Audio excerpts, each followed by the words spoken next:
Hi, I'm Paul Toderas. I'm one of the designers of Nadirim. My name is Zoltán Mészáros and I'm a member of Nadirim's story team.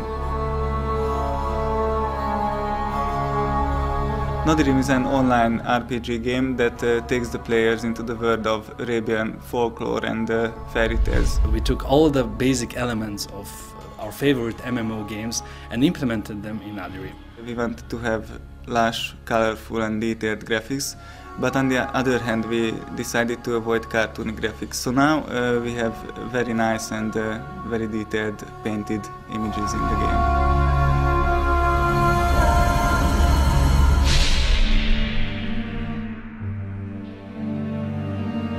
One of the most frequent questions you get when you are making an RPG is what character classes are there?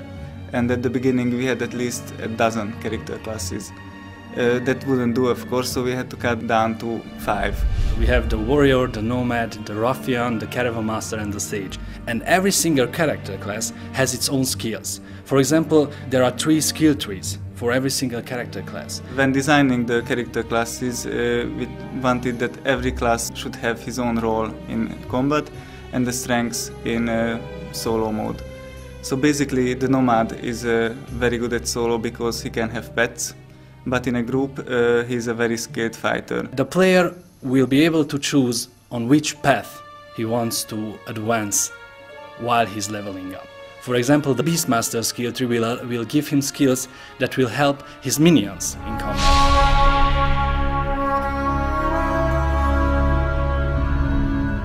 The main story of the game unfolds through a series of main quest lines, but beside the main story, every zone has its own little story that is told through zone quest lines. When you did all the quests in a place and you want to try out something new, you can actually go anytime and challenge another player into PvP combat.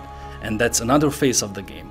Because you see, as you advance in the game, you will be more powerful, you will have these really cool equipments and weapons and skills, and you can just challenge them and show them that you are the one who is the most strongest one in the game.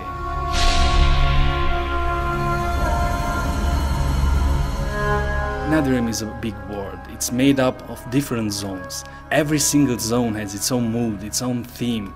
For example, when you're traveling in the deserts or in the forests, seasides, abandoned harbors and so on, you will always feel that you are actually someplace new, but in the same world.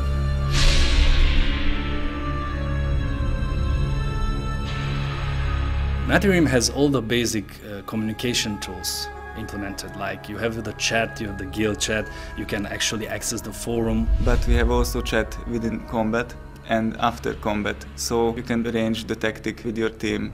The meeting point of the Nadirim community is at our forums. Here people can talk about the game, the tactics and so on. And the really interesting thing is that they actually are interested in our work. They want to know how we build up Nadirim. But one of the guys asked us that if we will be able to hire assassins in the game as minions, and my answer to him is that, well, in theory, yes, you will be able to hire an assassin, but you will need to play the game to find it.